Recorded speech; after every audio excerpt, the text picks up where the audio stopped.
This is the Wet Fly Swing Fly Fishing Podcast, episode number 2. Welcome to the Wet Fly Swing Fly Fishing Show, where you discover tips, tricks, and tools from the leading names in fly fishing today.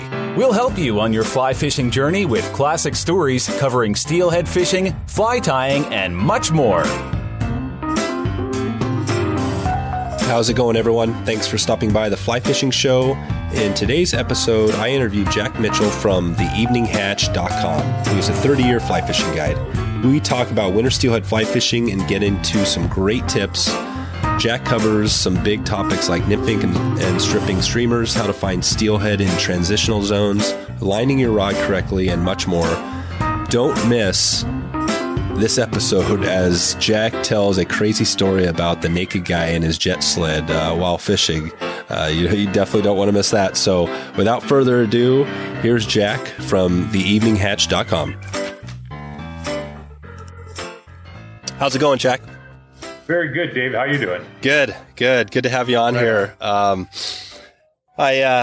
I think I should be able to be okay getting through this show today. I mentioned a little earlier I've got a little bit of a cold going on here, so I'm going to battle through it, but I wanted to get this call in with you because you're on a river that I fished before, and it's something I want to talk a little bit about today, but really just get into a bunch of general steelhead fly fishing questions and kind of go from there. Does that sound good? Sounds great. You just fire away. All right. Good deal. So, I'd like to start off first just talking a little bit about where you came from, and maybe if you could describe how you got into fly fishing and steelhead fly fishing and really guiding, because you've been guiding for quite a while now.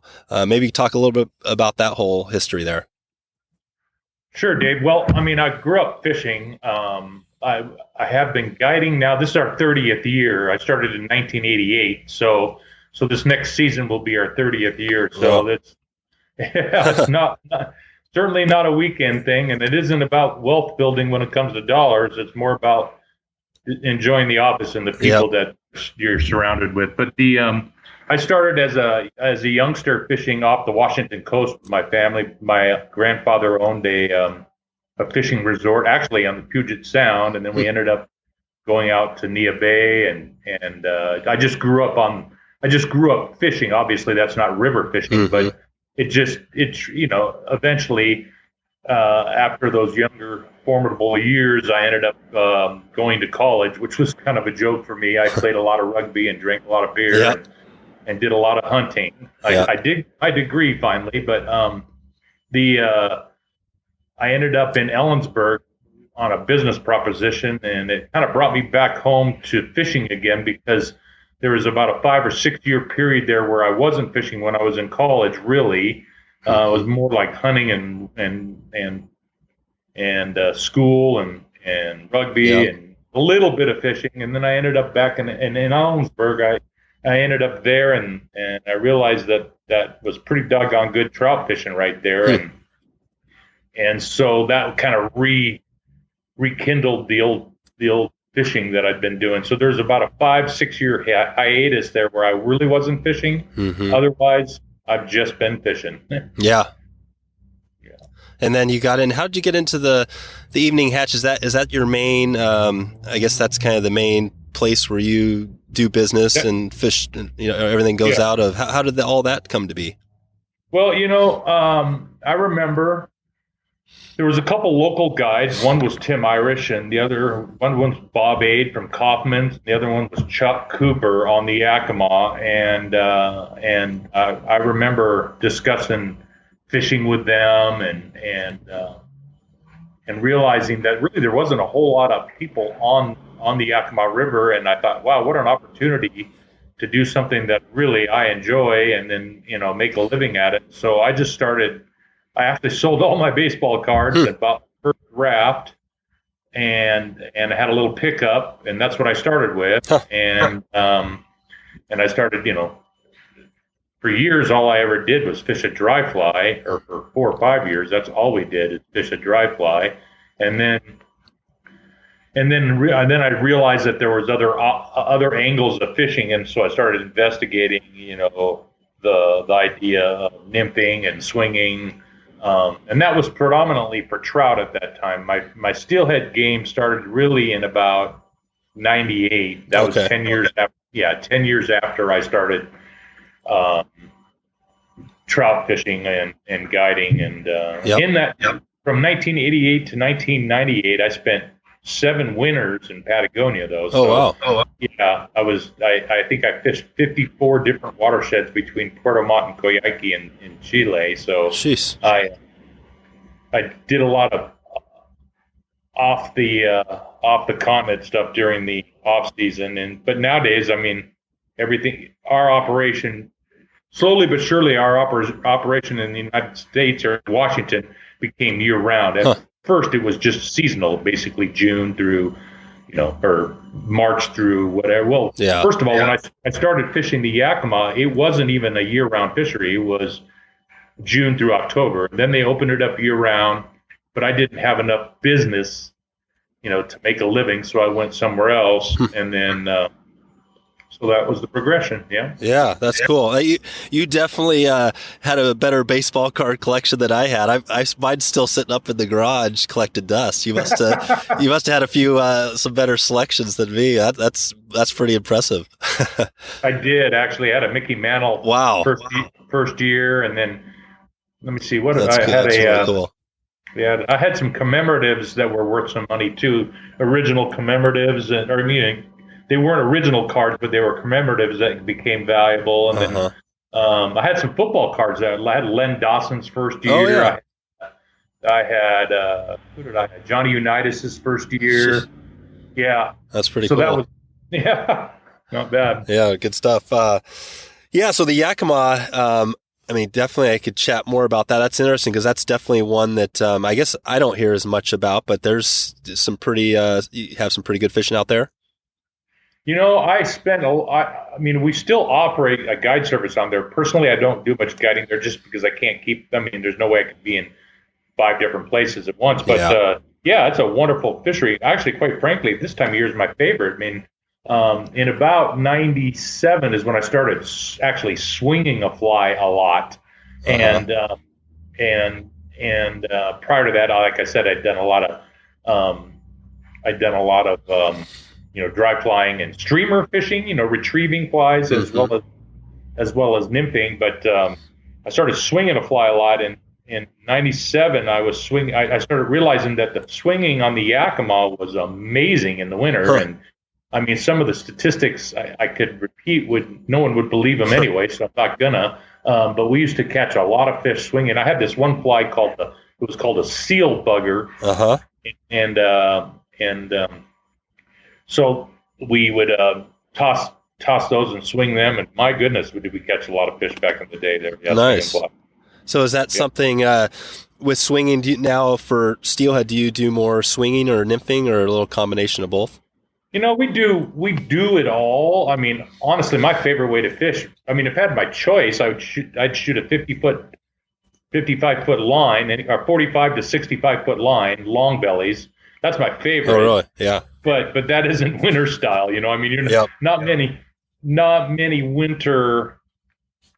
winter fish are. It just depends on the river and the situation. Obviously, you choose your tackle based on depth and flow and temperatures and clarity and all the above. I mean, I have caught some winter steelhead on long lines on rivers that are shallower. Like, I mean, the Queets has a lot of water that's only 2 to 4 feet deep and easy walking. So, I mean, with a medium tip behind a fall favorite, you can actually target winter steelhead. With the fall favorite is basically a summer steelhead line, but you're able to, depending, like I said, depending on depth and flow in the water that you're fishing. But to answer that's a long story to answer your short question, but yeah, we do it all. We do fish nymphs and we do fish two-handers, Skagit style, Scandi style, long belly style. Yeah. Cool. And on the Klickitat, you guys cover both and kind of equally. We do. It's kind of interesting. On the Klickitat, I would say our guest base is 50-50 when it comes to their desires. And then on the Olympic Peninsula, I bet our guest base is more targeted 75 swing, 25 nymph. So, Yep. that being said, we basically ask our guests what they want and try to fulfill their expectations when it comes to teaching them something about the game, and hopefully they can appreciate. Yeah, hopefully they learn to appreciate the resource. Yeah. So most of I definitely get a number of questions coming from people that are new to, not necessarily fly fishing, but new to steelhead fly fishing. And they're, a common question is like, what's the first setup to get as far as, the outfit? It's kind of, I grew up single hand rod, that was the thing. And then the spey rods came in and all that stuff and changed the game. But I mean, what do you tell somebody, that comes to you and they're talking about that and they don't know, whether to go with a single or a spey rod? Well, for swinging, I wouldn't recommend anything but a two-handed tool. I mean, and the reason I say that is because I'm a lazy angler. Don't get me wrong. I'll work hard for fish, but once you get the dynamics of two-handed casting, life is way easier. I mean, can you imagine being backed up against a band of trees trying to get a fly out there with a single-handed rod, where a two-handed rod allows us the opportunity to do so and effortlessly once you learn some of the dynamics. So my recommendation for swinging flies is definitely a two-handed rod. When it comes to weight and size, if someone is going to be fishing the Olympic Peninsula and the Klickitat, I'd say an 8-weight. If someone's fishing the Grand Ronde and the Methow, even though it's not open, or smaller steelhead or summer run steelhead that are far up the system, I'd recommend even a 5-weight, but a 6 to 7, in that realm. Yeah. Okay. The Klickitat fish tend to be very winter steelhead like, if you will. Granted, they're not as big, but they pull hard. The river's got high gradient, and so if I were to recommend one rod for winter steelheading in the Klickitat, I'd recommend an 8-weight, 12.5 to 13.5 foot rod in that respect. Yep. Yeah.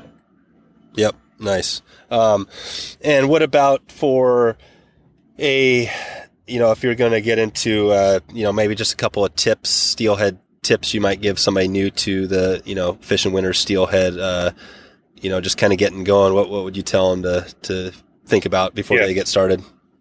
Well, first of all, I'm a big fan of not dragging the bottom. Now, we know for winter steelhead fishing, you need to get down. But if you're dragging the bottom, you're not fishing. Meaning the fish don't eat down. They eat at their face or up, or they bite. Let me put it that way. They bite at their face or up. They are not, and especially summer runs, obviously. But winter runs, if you're dragging the bottom, so that means before you choose to step into the run, which may require 2 different tips to actually fully fish the run. So that's why I love fishing with 2 anglers. I love it because I'll put someone out in front with as light a tip as we can to swing it right to the beach, and then the next guy steps out, whatever, let's just call it 8 feet or 10 feet, and he's fishing a different tip and actually fishing a more deep part of the run. I really, really think that is probably one of the smartest things you can do. Secondly, the understand that fish are moving, especially winter steelhead. They are moving, and they move way more than their summer counterparts. And there are times when winter steelhead settle down. Obviously, they will sit down in a hole, but if you have changing water conditions, man, I don't spend much time in the guts, obviously, and this is not rocket science. It is basically fish the heads and tails. I mean, there's not much. I think that steelhead fishing is probably the easiest approach of fishing there is.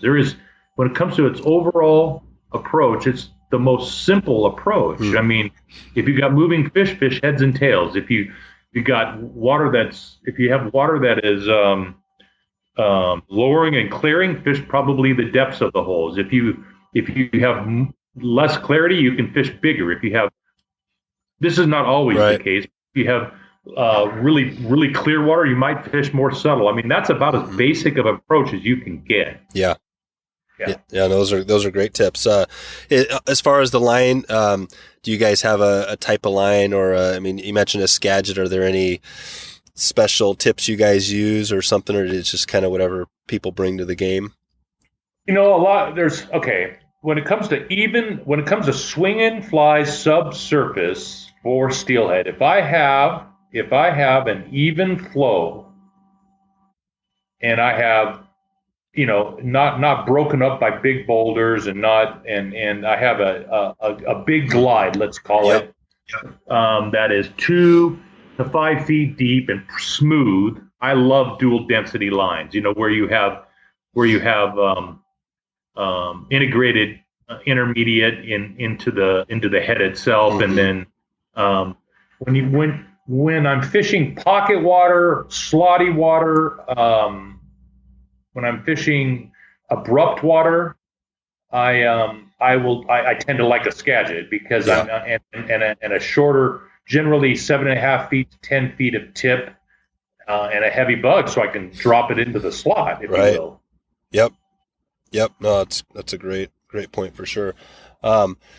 So changing courses a little bit on, we're talking a lot about swinging. As far as nymphing, what is it? Can you explain what that looks like when you guys get in that for winter steelhead? Well, I mean, honestly, basically we're taking an old school technique.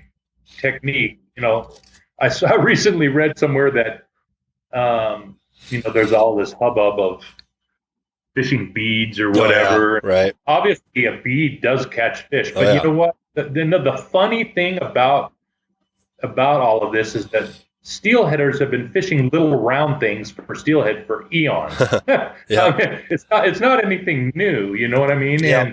And the corky is a round thing. So basically, when you're nymphing for steelhead, you're basically doing an old school technique, side drifting, and utilizing a fly rod to do it. And it's effective. There's no doubt about it. And you know what? There is certainly a skill set to nymphing that is specific to it, and it actually is not easy. In fact, getting a drag-free drift is significantly harder than an actual swung, to swing a fly. Now, there's obviously some nuances to swinging a fly that don't meet the average angler's eye. That's what's so cool about teaching fishing, because you can teach those nuances. But anyway, so you're basically, when it comes to nymphing, you're side drifting. You can use bobbers. You can do it without bobbers. One of my favorite ways to fish steelhead, believe it or not, other than swinging, is streamers. I mean, honestly, that's you go out there, you don't fish a bobber, and you capitalize on fishing from point A to point B, and the water that you wouldn't have fished because you're not swinging it, but you're also utilizing a tactic that is not easy, and it certainly is not a numbers game. Meaning, because you're fishing out of a boat with a streamer for steelhead, it's kind of like swinging. Meaning, the numbers of fish you're gonna catch are similar, but it can be very exciting when you have a fish charge that fly. A big wild native charge that fly. Sometimes you can see them come to the fly. Nice. I mean, that's a pretty cool. What sort of patterns are you using for the streamers? I mean, on the queets, a big pink thing generally. Yeah. On the for summer runs, for example, on the Klickitat, a stonefly, believe it or not, retrieved a big muddler. Yeah. Oh yeah, the muddler, right? That's a good one. And the first fish I ever caught on the Klickitat was with, meaning from the boat, not swung, but from the boat. Was on a purple leech that was 5 inches long, and I watched the fish eat it. Wow! And there was no bobber. I was just high stick and retrieving, and quite frankly, that is probably the most difficult. If anybody ever puts that down, I'd like to see them do it, because quite frankly, it is the most challenging way to fish, because to sink and to retrieve accordingly to the tactics or to the terrain at hand is certainly a challenging method of fishing. So meaning mean, when you throw that fly out there that's weighted, you need to sink it into a hole and retrieve when needed. I mean, most people can't do that. They can't effectively do that. Yeah. Yeah, no, I definitely, there's some technique there for sure. Yeah, you could tell. Yeah. You could tell. That's great. So who was, thinking back in just, your years of fly fishing, you said you've been guiding for almost 30 years. In your life, who is somebody that's been a mentor for you, or somebody that helped kind of get you to, kind of into fly fishing or get you to where you're at today?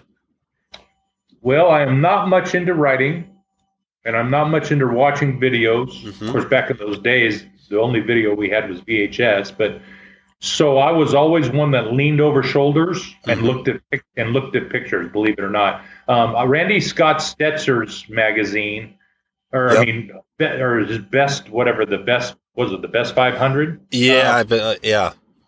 That was my mentor when it comes to tying trout flies. I would whenever I needed a trout fly, I would look at that. I would also say that in the very beginning on the Yakima, Tim Irish, actually, I mean, I leaned over his shoulder quite a few times. His scope was limited when it comes to what I wanted, but his knowledge of dry flying was very good. And then as we progress over the years, I gleaned information from many people, Yeah. I mean, for that matter, Trey Combs is on our staff. I've gleaned information from him. Jeff Cottrell is one of our managers. My managers. He's got 27 years guiding. Was 17 years in Tierra del Fuego and 7 years in the Kola Peninsula. I mean, I've gleaned a lot of information from him. So I don't think it's one person. I think it's just a matter of a lot of info. There was never really any one individual. Yeah, no, that's cool. That seems to be the common message that, I get as I do more of these conversations is, it's just the connections with people, that people really love about being in the fly fishing industry. Like you said, it's not a thing where you're going to make millions necessarily doing whatever, but it's just kind of enjoying the people you're around. So no, I appreciate that. Thanks for letting me know a few of those names. What if you had, just a few? We talked a little bit about flies, but maybe 2 or 3 steelhead flies that are kind of your go-tos. Do you have a few patterns you like to use? Well, for summer runs, I fish a lot of For summer runs, I fish a lot of muddlers. I mean, I'm a big fan. Yeah, I do have to say that it depends on the river too, because the Klickitat, like I said, is a river. It's a summer run river that you can also fish 5 inches of intruder and catch fish. Whereas, some rivers don't. I mean, don't get me wrong. A steelhead's a steelhead. They're going to bite whenever they want to bite, but some summer run rivers don't. Like if you went to the upper Kalama and try in the summertime in clear water and you fished a 5 to 6 inch intruder, my guess is you wouldn't catch as many as you would if you did that on the Klickitat. You got me? Yep. So to make the long story short, I fish muddlers for summer runs a lot. I do fish some bigger stuff as well on the Klickitat, and one of them is called the super muddler. Another one would be called the AI. I'm a big fan of an AI. That's an artificial intelligence by Chris Senyo, and I use that fly a lot on the Olympic Peninsula as well. And there's another fly, believe it or not, it's the ugliest fly you've ever seen, but check it out at grabflies.com. It's a combination of mole leech and prom dress, I guess, if you will. And that doggone thing has caught me plenty of fish. And so, it's all a matter of confidence, really. Yeah, it is. Yeah. It is. The funny thing about steelhead patterns, Dave, is that there's so many different patterns. Really, I end up using about 6 different patterns to 10 different patterns, and that is it. I know. Yeah, me too. I kind of enjoy just tying some. Well, I enjoy this because I'll probably tie some of those up, and just I do some fly time videos online too. So I always get a kick to hear what people are using, and That AI has brought us a lot of fish on the Olympic Peninsula. I've seen 3 hooks straightened out on the AI. Wow. Yeah. Nice. So when they decide to eat it, they go will for crush it. Yeah. Nice. I can't remember where I saw this, but maybe you could tell me a little bit about the Rio Pico. The Rio Pico is a tributary to the Rio Figueroa, which is a tributary to the Rosalot, which is a tributary to the Plana that dumps into the Salt in Chile. Okay. So there's a whole lot of tributary going on there, isn't there? Yeah. Anyways, I spent a lot of time in the La Junta region in Chile, so the Pico was my favorite river, probably down there. Yeah, it was. Okay. It originates in Argentina, and the actual Pico itself, and then it flows into Chile, and then dumps into the Figueroa, which comes out of Lago Verde, Are you guys fishing for like sea run browns there? No, well, there might be a few sea run browns in there. This was a resident trout fishery with some anadromous fish, that meaning specifically Chinook. There were Chinook in that system. Yeah. Okay. Getting back to the casting, are there any, when you think of spey casting, it sounds like you do a little bit of, do you do some teaching, or do most of your clients come with their pretty experienced? Oh, no, 30% of our guests are complete beginners. Okay. We also have the two-hander day. We put on, this year was the 5th annual, and world champion casters there, and that's a Klickitat spey clave. Oh yeah.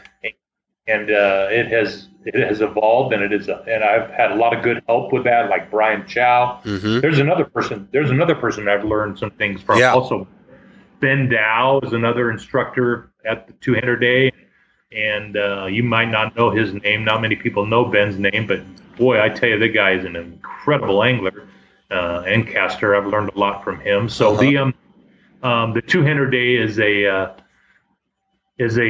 great instructional free. Well, last year we did ask for a donation, but we love to teach, and so we do a lot of it. Yes. Cool. And when is that typically? What time of year? August, the second week in August. Okay. Second weekend in August is when it will be again this next year, and it'll be our 6th annual, and Perfect. we're going to do it, and then we have a big party up at the ranch afterwards, and we show Catch Magazine videos under the stars, and it's outside, and it's a great event, really. Yeah, that's awesome. Yeah, I'll definitely try to make it up here this next year. I guess thinking back to just, I guess you fish a lot of the same rivers here as you're guiding on, but do you have any tips? I always like to ask this one because this is another question I get quite a bit on finding fish. Do you have any tips for, if you're, I guess, new to a river and you're looking to find steelhead? I mean, typically, you tell people, well, you cover the runs and that sort of thing, but do you have any other tips on maybe finding winners or summers? I personally love transitional spots, meaning not a run, but a transitional spot, like where it's, especially when you have moving fish. I mean, obviously, transitional spots aren't great if you don't have moving fish. Mm-hmm. If the fish are settled down, they're probably not in the transitional spot. But the way it works out on the Olympic Peninsula, the waters are generally changing, so transitional spots become very key. And so instead of spending, like if I take someone to the Queets and we fish from Hartselle down to the bridge, I mean, there's some runs in there that are literally a mile long. Yeah. Okay. I mean, really, really, I don't think that's a great use of your time, meaning fishing the whole thing. I think fishing heads and tails of a run like that makes sense. Now, conversely, if you jump on the Clearwater, which is probably one of the most, I would say, advanced angling approaches, not because it's so slotty and you need to get your fly down, and it's deeper than normal rivers and whatever. But that river allows you to fish through a run and not spend your whole day doing so, meaning because they're short and compact. Yeah. So depending on the river, I would say if you got big, huge runs, heads and tails. Even if the fish aren't transitioning, meaning like on the queets from, like I said, the heads and tails are where you want to fish. Okay. And then or typically, let me put it that way. Yeah.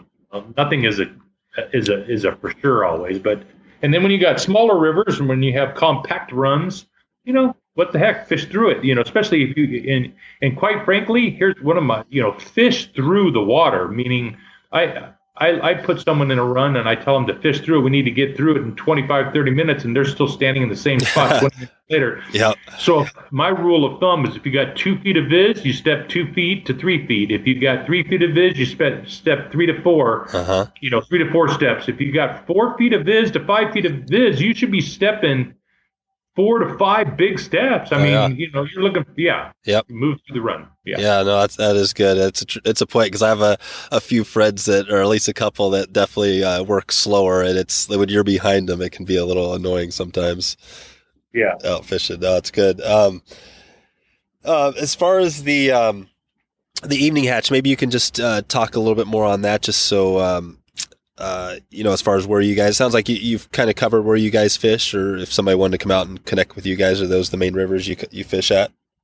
Sure. Well, I mean, we fish the Olympic Peninsula during the winter, during prime time. I mean, there are guys that spend their whole year out on the Olympic Peninsula. We fish out there from basically January 1 until April 7. Okay. Year round, we have an operation on the Upper Columbia, which is, I would call, some world-class trout fishing. Last year we had 2 fish over 10 pounds. Jeez. And those are wild native trout, and almost every year we see 2 to 4 fish of that class, and what's very cool about that river is we swing the fly a lot. Huh. What are you swinging? What patterns? Well, now that one might be a little hard to give up on. Oh yeah, but no, that's cool. There's a variety of things, really. Yeah. Everything from during hatch season, soft tackles. I was gonna say, because I mean, you think of swinging, the old traditional wet fly is kind of is what. Yeah, absolutely. More kudos to your name right there. In fact, that's a lost art, Dave. I mean, the true wet fly fishing is a lost art. I mean, no one fishes trout with a wet fly anymore, other than save for a few. One of our staff members, Steve Bird, he actually has a blog site called the Soft Tackle Journal, and I mean, that's a lost art, and quite frankly, it's very, very effective especially on certain watersheds. On the Upper Columbia, it's very good, and then we also during non-hatch seasons on the Upper Columbia fish, sculpin patterns and streamers so the Upper Columbia, we have our own lodge on that river. That's Black Bear Lodge. And then Steelhead Ranch is on the Klickitat. And then the Olympic Peninsula, we have the Quinault Cabin, which is on Lake Quinault. And then the Yakima, of course, where we started, we have our own little fly shop shack, if you will, right there in Ellensburg. Oh, okay. Those are our core watersheds. Yep. Nice. You got pretty much you got most of the east and west of the state covered. That's good. Maybe tell me a little bit about guiding. Again, the 30 years. I know guiding. I've done a little bit myself, and I know it. It's not always easy. What's kept you going on that? I mean, are you still as fired up guiding as you were when you got started, or what's the secret? Well, I would have to say that there's one thing Jack has never been short of is enthusiasm, and most would tell you that. I would say that in the last few years, my enthusiasm is still there. I just probably tone it down a little bit more. I would honestly, I do enjoy teaching, not and realistically, not to the whole idea is not to pat yourself on the back. The whole idea is to help someone learn something. But when it comes to teaching, I mean, I've taught casting and teaching fishing techniques for 30 years. So I mean, it is something that I enjoy doing, and then of course catching fish isn't such a bad thing either. And then making the friends, and then enjoying the places that we fish. I mean, watersheds, I call them. Rivers are the arteries of the earth, plain and simple. I mean, we really do need to take care of them, because one day, people will realize, and I'm sure that many do at this juncture, the most valuable resource in the world is water. So yeah, no, I think that's kind of the cool thing about, especially, a lot of different, fly fishing in general, but there's a conservation ethic, which is always good to hear. So we're not going to absolutely, yeah.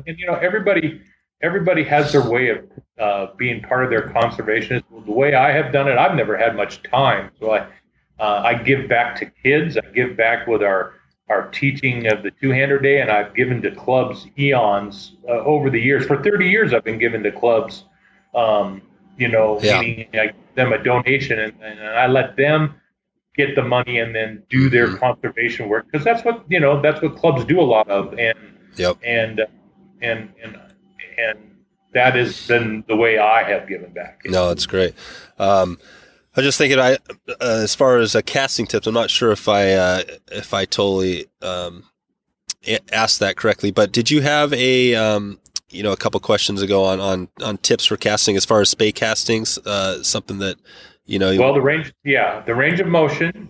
As far you have a big long stick in your hand, you're wielding Excalibur times 2. You know what I mean? Yep. So just with the same with single-handed rods.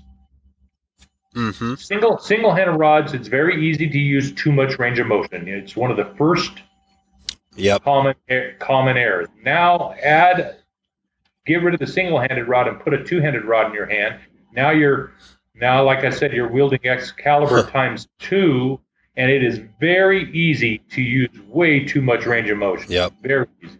And of course, we're all well aware that lining a spey rod is completely different, there's more dynamics to lining a spey rod than there is to a single hand rod. So certain rods will respond better with certain lines, and that will help someone's casting. Believe you me, if it is not lined correctly, here's the thing.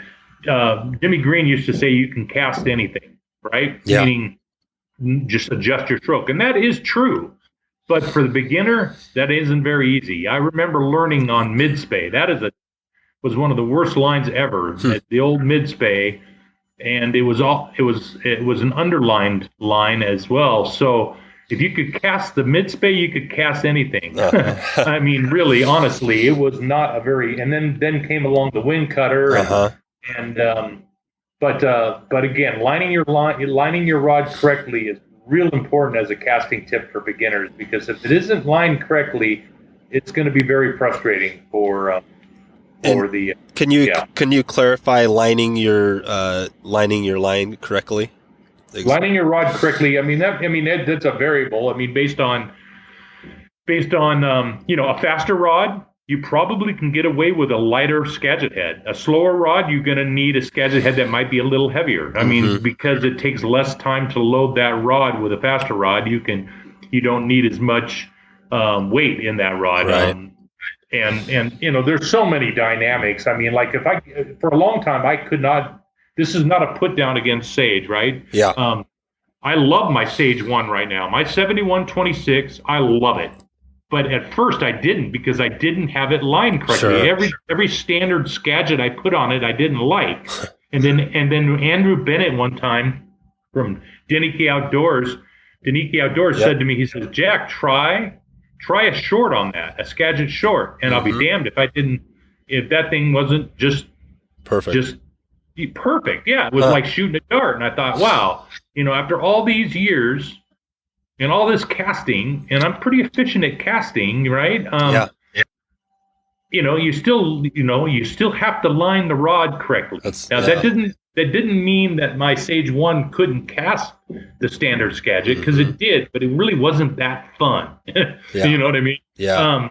But now it's fun. Yeah. No, that's a great point. Yeah, for sure, because you might not ever know that. I know, I guess Rio has on their site, they have a place where you can plug in, the rod and they'll give you, shoot out what you need. But, there's a lot of different rods out there, and for sure, man, you can cast. I know a couple of the rods I have, they feel pretty good, but there's times when I pile out a real bad cast and wonder, like, well, maybe there is a better line I can use for this. But yeah, one of the things about lines, I will tell you, one of the most this is, I would say, one of the most versatile lines I've ever fished. Mm-hmm. Now this is a line that does not fish a dry line that great, and it doesn't fish heavy tips that great, but it fishes everything in between pretty damn good, and that's the Rage Compact it was designed by Tom Larimer. That doggone thing is probably one of the most versatile lines. Now, I'm not saying it's the best line. I'm just saying it's versatile. Sure. It will not. It does not throw a dry tip that great, even though that's what they thought it was for at first. I would much rather have my fall favorite for throwing, the next cast fall favorite for a dry tip. And it does not throw heavy tips and heavy flies. But boy, I tell you right now, if you want to put anything in between that, it really gets it done. So it's a pretty versatile line. Yeah. Nice. Yeah, those are great tips. So do you have thinking about some, over the years, I know I've had few stories that have been a little bit crazy. You have any crazy fly fishing stories, maybe one you might want to share? Yes. One time I'm on a boat on the Upper Columbia, right? And I'm not going to name names, and I'm not going to name. There was just a whole lot of alcohol consumed, right? These were the guests, and one of them is a high-profile psychotherapist for big stars in L.A., right? Movie stars. Oh, okay. And he decided to completely undress himself. Oh my gosh. And bathe nude in the boat. Now, I would call that an odd story. Whoa. Okay, in the boat?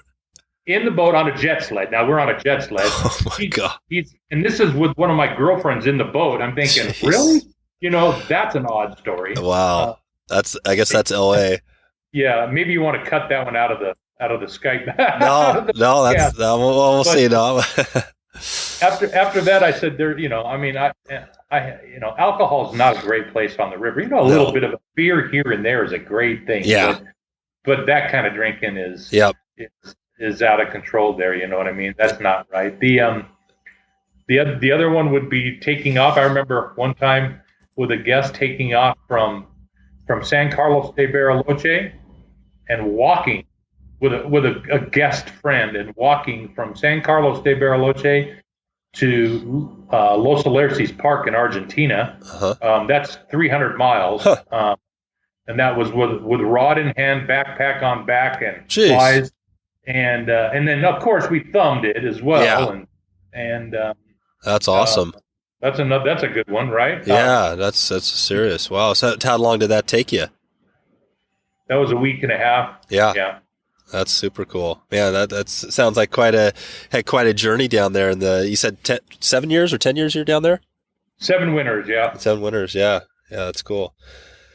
Nice. Well, we're doing pretty good here. I've got a few more questions I was going to throw at you and kind of go from there. I read somewhere, sounds like you've done a few trips up to BC. Yes, honestly, if I had my druthers, I'd probably live in Smithers or Terrace. Really, honest. If I had my options, and then of course I have fished the Dean, which is an amazing watershed. The cool thing I would say about Smith or the Skeena system is that there's so many options. Whereas the Dean is the Dean. I mean, when you're on the Dean, that's where you are. Yeah. Whereas on the Skeena system, there's myriad of you got the Babine, the Kispiox, the Bulkley, all of it. Yeah. What was did you have one that was kind of your favorite up there? I would on the Skeena system. Yeah. I honestly would probably. Well, that's a hard thing. Yeah. That is a hard one. Yeah, that's a hard one. I've never fished a Babine, so I can't give you anything. Yeah. I mean, I do like big water, and I do like dry lining or light tipping. Did you fish the main stem Skeena? Yes. Oh, cool. I really like the Skeena, I have to say. Yeah. Yeah. Yeah, that's awesome. Did you find, I guess, crowds up there? Is it something where you could still? I'm not sure if you've been up there recently or not, but I heard some things that it's getting a little bit busier than I was down there. I guess about 10 years ago, but yeah, the last time I was in the Skeena was about 9 years ago, okay. 10 years ago. So I have not been in a while. I've been too busy here. So I don't know. I do know that some of the rules that they have implemented aren't a bad idea, really. They just aren't. You know, I mean, yeah. Yeah. How is it, do you think, I guess just thinking different from the home waters, I mean, the fish up there were definitely bigger than some of the rivers we fish, but sounds like you've gotten into some nice big steelhead over the years. Yeah, well, the Klickitat River, honestly, I saw a picture of a fellow, let's see, who was that? An amazing steelhead on this river from Sam Sickles. I mean, I have seen 3 or 4 fish close to that fish, but not as big as the fish. Sam Sickles landed one that appeared to be a 25-pound fish on the Klickitat. I have seen 4 fish in that, I would say, 20-pound class. Okay. And which is pretty amazing. Yeah. I've seen some. I've seen some amazing stuff on the Olympic Peninsula as well. Yeah. But really what's amazing, really honestly, one of my favorite fish on the Klickitat River is a 10-pound, which is nothing to be shaking a stick at, right? No. A 10-pound bright chrome summer run on the Klickitat on a muddler that just flat out crushes it. You know what I mean? Oh, yeah. Or for that matter, just sips it. I mean, yeah. It is more than not, those fish are 10 to 12-pound fish are literally in the air as soon as they're. Yeah. I clearly remember 2 fish this year that were cartwheeling. It appeared 1 second after we were hooked. You know what I mean? Yeah. So that's cool. Those are great. Yeah. Yeah, that's cool. Is it muddler? Are you using like purple muddlers or different colors? Everything from natural. I fish everything from natural to black, red and black. Brian Chow has a great pattern called the Mushu muddler. Okay. I have a pattern called the Klickitat muddler that I use, and that one is purple and black. Okay. With rubber legs. Brian Chow's Mushu muddler is various colors. There is a red and black one that I've used by him on really clear water. I like that one. Mm-hmm. And yeah. Oh, nice. What about 2-flies? You ever try 2-flies swinging? I have fished 2-flies before. I'm not a big fan, especially if I'm fishing a long line. I'm not a big fan of the way it casts. I did on one particular occasion this year. I had 2-flies on and hooked a big fish in what we call car body on the Klickitat, and on the hang down. I have no idea how I lost that fish. That fish ate it so hard, but. More than not, I'd rather just fish. In fact, 99% of the time, I'm fishing a single fly. Yeah. Or do you, on the hang down, do you kind of usually let it hang down there a few seconds, or do you have any other things you do on the hang? Well, I watch a lot of people fish, and not many people fish the hang down, and then in the same token, I have a buddy that says, I hardly ever catch fish on dry flies. And I said, or on skated dry flies. I said, do you fish a skated dry fly? And he says, no. I say, well, then how are you going to catch a fish on a skated fly? Yep. And conversely, how are you going to catch a fish on a hang down? So certain water lends itself to hang down. Some water doesn't as much. That being said, I always give it, or let me put it this way: I try to always give it 4 to 5 foot, a 4 to 5 foot count. Yeah. Yep. And then a small twitch. Everybody has.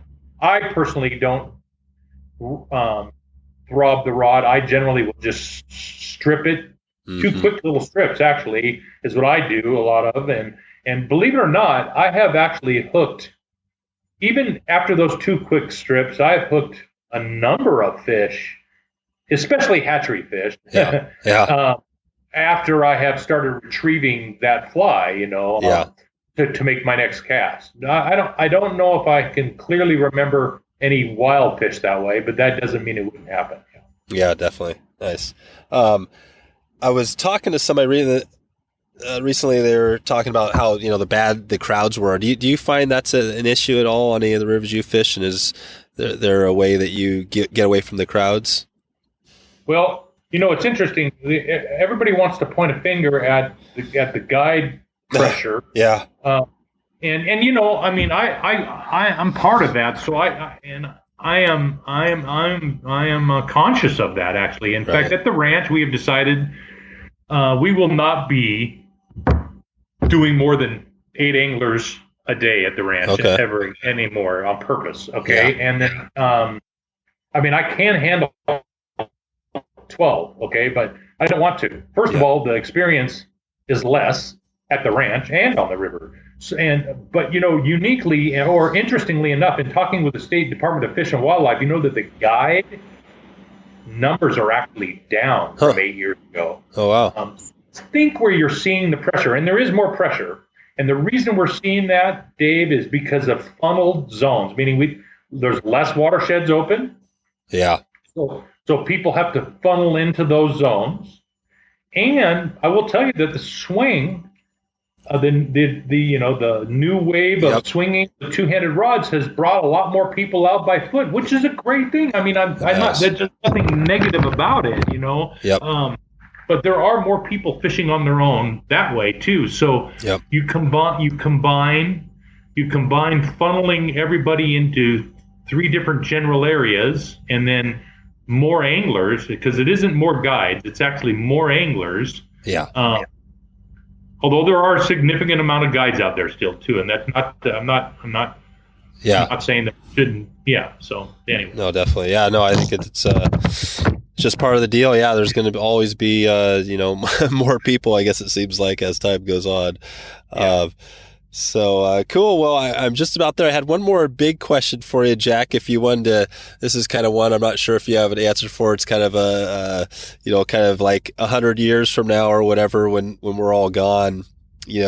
What do you feel like you would like to be remembered for, as far in the fly fishing and in the fly fishing world? Oh, honestly, that has never been my.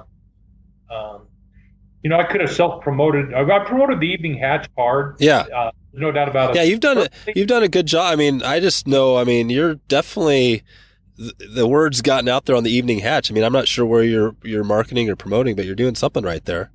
Yeah. Well, that's what I would promote as the Evening Hatch. Of course, I am the head of it.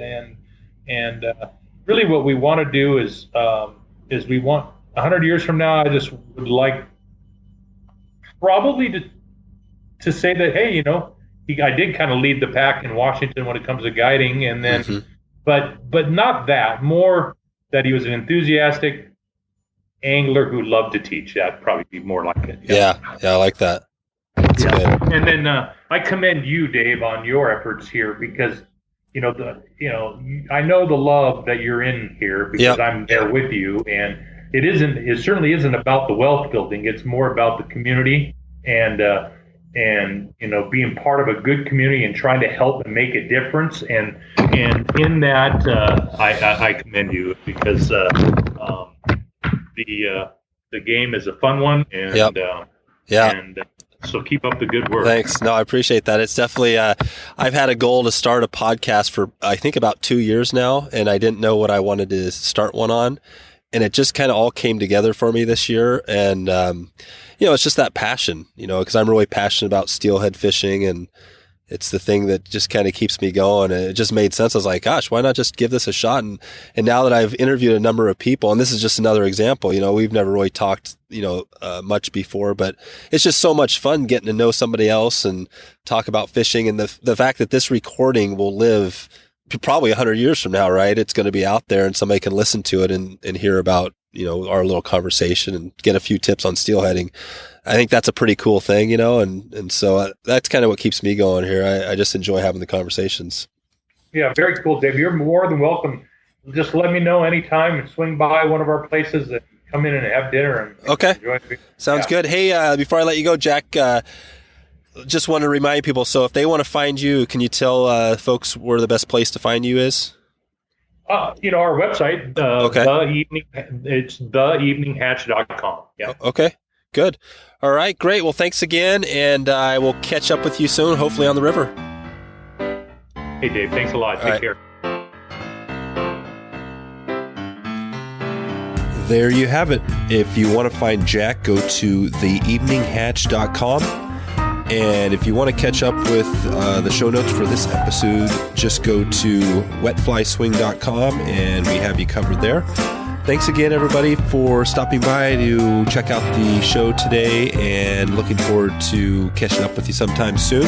I will catch all of you on the flip side. Thanks for listening to the Wet Fly Swing Fly Fishing Show. For notes and links from this episode, visit wetflyswing.com. And if you found this episode helpful, please subscribe and leave a review on iTunes.